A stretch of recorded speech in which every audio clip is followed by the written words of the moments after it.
हे अम्बे रानी, जो हमारी वीडियो देख रहे हैं उनके घर में सदैव अपना स्थान बनाए रखना, उनकी झोली खुशियों से भर देना। जय माता दी। दोस्तों, 2024 में इस बार माँ दुर्गा 9 अप्रैल दिन मंगलवार को दिव्य और दुर्लभ संयोग में पृथ्वी पर आएंगी। अद्भुत संयोग में आई इस नवरात्रि में माता रानी का पूजन करने से जीवन सुखमय हो जाता है। भक्ति का भरपूर लाभ भक्तजनों को मिलता है, दिल में सुकून मिलता है। माता वैष्णो भरपूर आशीर्वाद देती है। दोस्तों, इस बार नवरात्रि पूरे 9 दिनों तक चलेगी, यानी 9 दिनों तक नवरात्रि का पर्व मनाया जाएगा। ना एक भी दिन कम, ना एक भी दिन ज्यादा, पूरे 9 दिनों तक चलेगी। माता वैष्णो की पूजा मां शेरावाली की विशेष रूप से पूजा आराधना की जाएगी। चैत्र नवरात्रि का महापर्व इस बार 2024 में 9 अप्रैल दिन मंगलवार से शुरू होकर 17 अप्रैल दिन बुधवार को समाप्त होंगे। दोस्तों, चलिए अब जानते हैं नवरात्रि में कौन कौन सी सब्जी नहीं खाना चाहिए और कौन कौन सी सब्जी खाना चाहिए और कौन सा फल खाने से व्रत टूट जाता है। आइए जानते हैं नवरात्रि में क्या खाएं और क्या नहीं खाएं और क्या पीना चाहिए और कौन सा फल खाना विशेष और शुभकारी माना गया है। आज हम आपको विस्तार से बताएंगे, लेकिन आगे बढ़ने से पहले कमेंट बॉक्स में अपनी राशि जरूर डाल दीजिएगा।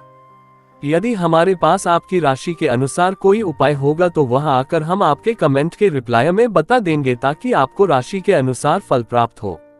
राशि के अनुसार किया गया कार्य बहुत ही शुभ माना जाता है। मैया वैष्णव रानी बहुत प्रसन्न होती है। कमेंट में लिखे, माता रानी आपका स्वागत है हमारे घर में, जय माता रानी। एक लाइक जरूर करें। वैष्णो रानी के लिए एक लायक तो बनता है। दोस्तों, शास्त्रों के अनुसार बताए गए व्रत चाहे किसी भी प्रकार के क्यों ना हो, उनसे जुड़े नियमों का पालन करना अति आवश्यक माना जाता है, क्योंकि जो मन के मुताबिक किया जाए वह संघर्ष नहीं कहलाता। कहा जाता है कि मनोकामना को पूर्ण करने के लिए थोड़ा सा संघर्ष यानी कि तपस्या तो करनी ही पड़ती है। इसीलिए ऐसी मान्यता है कि व्रत को पूर्ण विधि विधान से किया जाना चाहिए, तब आपको व्रत का पूर्ण लाभ फल प्राप्त होता है। अति उत्तम और शीघ्र दीर्घायु वरदान प्राप्त होता है। आपकी सभी मनोकामनाएं शीघ्र मैया रानी पूर्ण करती हैं। ऐसे व्यक्ति को मरने के बाद माता रानी के चरणों में स्थान मिलता है। वह सदैव मां की सेवा करता है। ऐसा भक्त स्वर्ग लोक में जाता है। इसीलिए हर शास्त्र यही कहता है कि सच्चे दिल से अगर आपके मन में ईश्वर के प्रति श्रद्धा हो तो बिन पूजा पाठ के ही सारा फल मिल जाता है, और अगर मन में ईश्वर के प्रति शंका हो तो उस मनुष्य को कई जन्मों तक सुख नहीं मिलता, वह नरक में ही भटकता रहता है। भागवत गीता में भगवान श्री कृष्ण ने स्वयं कहा था, जो मनुष्य सच्चे हृदय से ईश्वर को पुकारता है तो उसका नाता उस शक्ति से जुड़ जाता है जिसे आपने सच्चे हृदय से पुकारा था। इसीलिए भगवान भी कहते हैं कि सच्चे हृदय से ही ईश्वर को पुकारो तो वह आपकी हर मनोकामनाओं को पूर्ण करते हैं।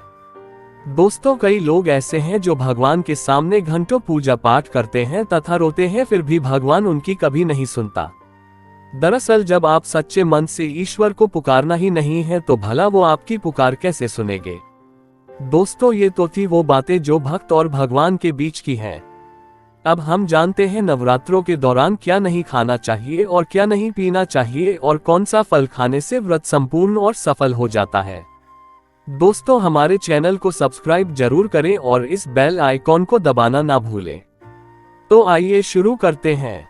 दोस्तों, चाहे मर जाना भूलकर भी नवरात्रि के दिनों में पानी पूरी कभी मत खाना, क्योंकि इस दिन कभी कभी बीच में शुक्रवार पड़ जाता है और शुक्रवार को मां संतोषी का बार कहा जाता है। माता संतोषी खट्टी चीज खाने वाले व्यक्ति से हमेशा क्रोधित रहती है, नाराज रहती है, क्योंकि नवरात्रों में माता संतोषी जागृत अवस्था में हो जाती है। माता संतोषी की शक्ति नवरात्रों में कई करोड़ गुना बढ़ जाती है। नवरात्रों में जब शुक्रवार पड़ जाए तो इमली नहीं खाना चाहिए। माता संतोषी रुष्ट हो सकती है, आपको दंड दे सकती है। नींबू नहीं खाना चाहिए। वैसे तो नवरात्रि के व्रत में नींबू खा लेना चाहिए, पर अगर शुक्रवार हो तो माता संतोषी के क्रोध से बचने के लिए नींबू नहीं खाना है। इस दिन नींबू का त्याग करना चाहिए। दोस्तों, पानी पूरी क्यों नहीं खाना चाहिए? क्योंकि उसमें लहसुन प्याज होता है और खट्टा भी होता है, जो व्रत को भंग कर सकता है, पाप लग सकता है। ध्यानपूर्वक अगर आप शुक्रवार को खट्टा नहीं खाते हैं तो माता संतोषी आपको धन धान्य से मालामाल कर देती है, आपके घर में अपना वास बना लेती हैं। बस शुक्रवार के दिन नवरात्रों के दिनों में इस चीज का त्याग करना चाहिए। पालन करना चाहिए। नवरात्रों में लहसुन, प्याज और खट्टा, फिर चाहे आपने व्रत भी नहीं रखा है फिर भी आपको शुक्रवार के दिन या अन्य दिनों में लहसुन प्याज नहीं खाना चाहिए। लेकिन हाँ, पानी पूरी आप खा सकते हैं, वो भी जब नवरात्रि समाप्त हो जाए। दोस्तों, नवरात्रि के दिन सेब जरूर खाना चाहिए। शास्त्रों में बताया जाता है कि भगवान के भोग में सेब आदि जरूर अर्पित किया जाता है। अगर आपका व्रत है तो आपको सेब जरूर खाना चाहिए। केला, पपीता, तरबूज और मीठे अंगूर जरूर खाना चाहिए। इन फलों से व्रतधारी को शक्ति मिलती है और व्रत संपूर्ण हो जाता है। शास्त्रों में बताया जाता है कि नवरात्रों के दिनों में सीताफल जरूर खाना चाहिए।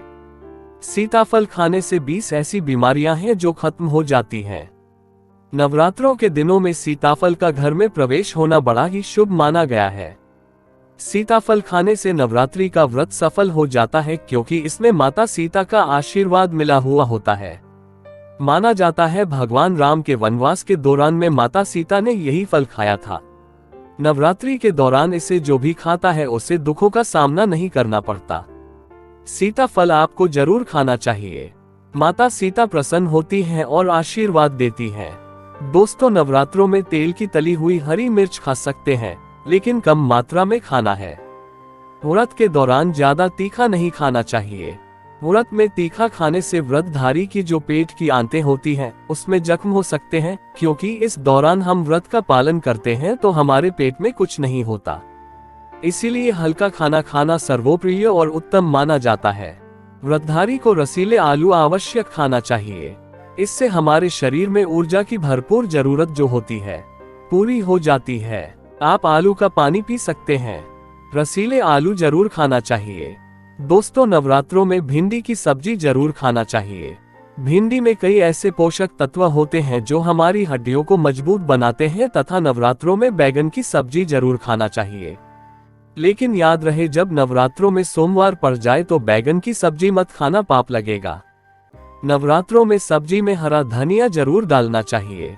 हरे धनिये से भी व्रतधारी को पोषक तत्व मिलते हैं। नवरात्रों में हरा धनिया अवश्य खाए। इससे जो शुगर लेवल होगा वह कम हो जाएगा। नवरात्रों में रिफाइंड का तेल और सरसों का तेल भूलकर भी व्रत के दौरान नहीं खाना चाहिए।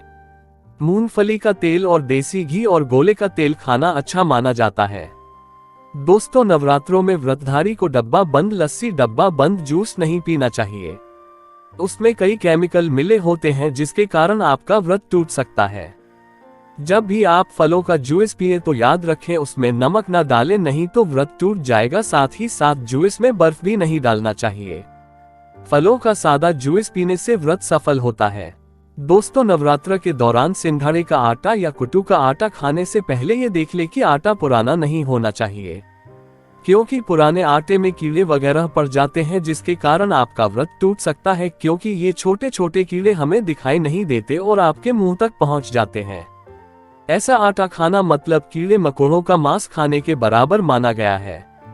दोस्तों, नवरात्र के दौरान आप शाम के समय खाने में दही ले सकते हैं, आलू वगैरह खा सकते हैं, आलू के चिप्स खा सकते हैं, साबूदाने की टिकिया बनाकर खा सकते हैं, साबूदाने की खिचड़ी खा सकते हैं, आलू के पापड़ भी खा सकते हैं। कई सब्जियां तो ऐसी हैं जो नवरात्रि के दौरान भोजन में शामिल कर सकते हैं। इससे आपको एनर्जी मिलेंगे और व्रत सफल हो जाएगा। नवरात्रि के दौरान आप दूध पी सकते हैं जो आपको ताकत देगा। चाय वगैरह भी पी सकते हैं, लेकिन याद रहे उसमें नमक ना डालें। नमक डालने से व्रत भी टूट जाएगा और हड्डियां भी गल जाती है। एक बात का ध्यान रहे, व्रतधारी को पेट भर खाना यानी गले तक भोजन नहीं करना चाहिए, नहीं तो व्रत रखने का कोई भी फायदा नहीं होगा। थोड़ा थोड़ा खा सकते हैं।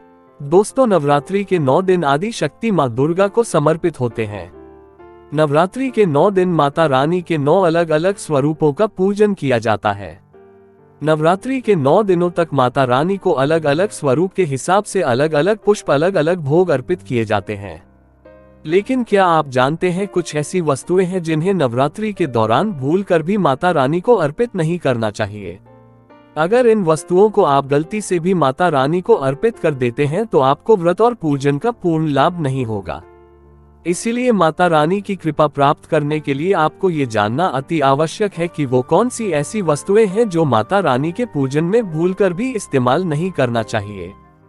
तो आइए मां का जयकारा लगाते हुए वीडियो को शुरू करते हैं। दोस्तों, नंबर 1, नवरात्रि के दौरान शादीशुदा महिलाओं को सफेद कपड़े पहनकर पूजा पाठ नहीं करना चाहिए। साथ ही साथ काले कपड़े भी नहीं पहनना चाहिए। इससे पूजा, व्रत आदि खंडित हो जाती है। माता की चौकी जब आप लगाएं तो उसके नीचे कागज नहीं लगाना चाहिए। माता की चौकी हमेशा लाल कपड़ा बिछा कर ही बनाना चाहिए। हमेशा याद रहे, नवरात्रों के इन 9 दिनों तक व्रतधारी को अपना आसन मां की चौकी के आगे ही लगाना चाहिए और वहीं पर आपको सोना चाहिए। मंदिर को नवरात्रों के दौरान अकेला नहीं छोड़ा जाता, बहुत ही अशुभ माना जाता है।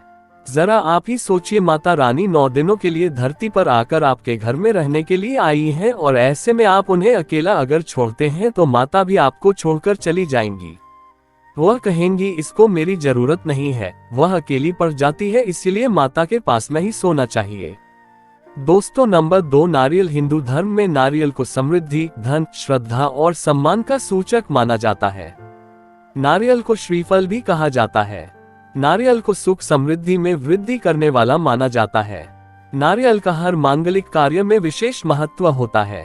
जैसे कि आप सभी जानते हैं कि माता रानी के कई मंदिरों में नारियल से बलि भी दी जाती है और माता रानी के पूजन में नारियल का इस्तेमाल हम सभी करते हैं। खासकर कलश की स्थापना नारियल रखकर ही की जाती है। माता रानी की पूजन में हम नारियल इस्तेमाल करते समय कुछ गलतियां कर बैठते हैं। दोस्तों, नारियल कई प्रकार के होते हैं। एक हरा, दूसरा सूखा जिसके अंदर पानी होता है। जिस नारियल के अंदर पानी होता है। माता रानी के पूजन में सदैव पानी वाला और जटा वाला नारियल ही इस्तेमाल करें। नारियल का पूर्ण होना चाहिए। नारियल चटका हुआ या टूटा हुआ नहीं होना चाहिए, क्योंकि साबुत नारियल ही पूर्ण और पवित्रता का प्रतीक होता है। साबुत नारियल ही सुख समृद्धि का प्रतीक होता है। साबुत नारियल को ही श्रीफल यानी कि मां लक्ष्मी का फल कहा जाता है। नवरात्रि में माता रानी के कलश की स्थापना करते समय जटा वाला यानी पानी वाला नारियल ही कलश पर स्थापित करना चाहिए। साथ ही यह ध्यान रखना चाहिए, नारियल को सदैव कलश के ऊपर लेटा कर रखना चाहिए। घट स्थापना करते समय कभी भी नारियल को खड़ा करके नहीं रखा जाता। नारियल को सदैव लिटाकर कलश के ऊपर रखा जाता है। साथ ही नारियल को स्थापित करने से पहले आप नारियल को लाल कपड़े में लपेटकर उस पर और फिर लाल चुनरी उड़ाकर आप नारियल को कलश के ऊपर स्थापित करें। शास्त्रों के अनुसार कलश के ऊपर जब सही तरीके से नारियल रखा जाता है और सही प्रकार का नारियल रखा जाता है, तभी ही व्रत और पूजन का पूर्ण फल प्राप्त होता है। ये भी ध्यान रहे कि महिलाएं माता रानी को नारियल अर्पित तो कर सकती हैं, लेकिन कभी भी माता रानी के सामने नारियल को भूल कर भी ना तोड़े, क्योंकि नारियल बीज रूप होता है और स्त्रियां बीज रूप से ही शिशु को जन्म देती है, इसीलिए कभी भी महिलाओं को नारियल नहीं तोड़ना चाहिए। दोस्तों, नंबर 3, लौंग। लौंग हम सभी माता रानी के पूजन में इस्तेमाल करते हैं, लेकिन लौंग का इस्तेमाल करते समय एक बहुत बड़ी गलती कर बैठते हैं। हमेशा ध्यान रखना चाहिए कि माता रानी को सदैव फूल वाली लौंग ही अर्पित करना चाहिए। जिस लौंग के ऊपर फूल नहीं होता या फिर जिस लौंग के पीछे लकड़ी की डंडी होती, उसको आप माता रानी के पूजन में भूल कर भी इस्तेमाल ना करें।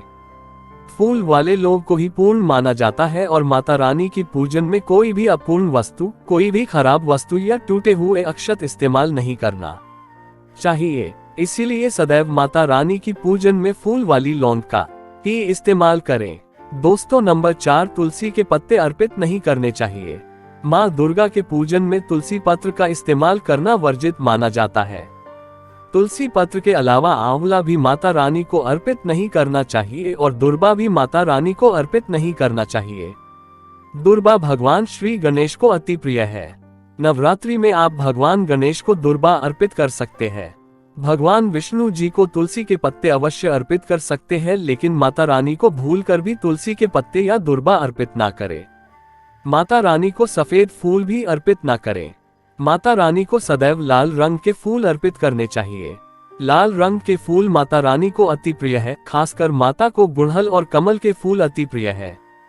शास्त्रों में बताया जाता है कि घर में माता रानी की 2 या 3 मूर्तियां या फोटो नहीं होने चाहिए। इस बात का भी आप विशेष ध्यान रखें कि माता रानी के पूजन में कोई भी खंडित चीज इस्तेमाल ना करें, जैसे कि चटका हुआ या टूटा हुआ दीपक या फिर चटका हुआ कोई बर्तन। साथ ही ये भी ध्यान रहे कि लोहे की और प्लास्टिक के बर्तन आप माता रानी के पूजन में इस्तेमाल न करें, क्योंकि प्लास्टिक के चाइनीज बर्तन हड्डियों के पाउडर से मिलकर बनते हैं। ऐसा ना करें, ऐसे बर्तनों को माता रानी के पूजन से सदैव दूर रखें। माता रानी को जो पुष्प अर्पित कर रहे हैं उन्हें सूंघे नहीं, सूंघे हुए फूल या गिरे हुए फूल या फिर मुरझाए हुए फूल माता को अर्पित ना करें। दोस्तों, कमेंट बॉक्स में लिखे जय माता दी। जानकारी पसंद आए तो एक लाइक तो बनता है, आपका एक लाइक हमारे लिए बहुत ही कीमती है। मैया रानी के लिए एक लाइक तो बनता ही है।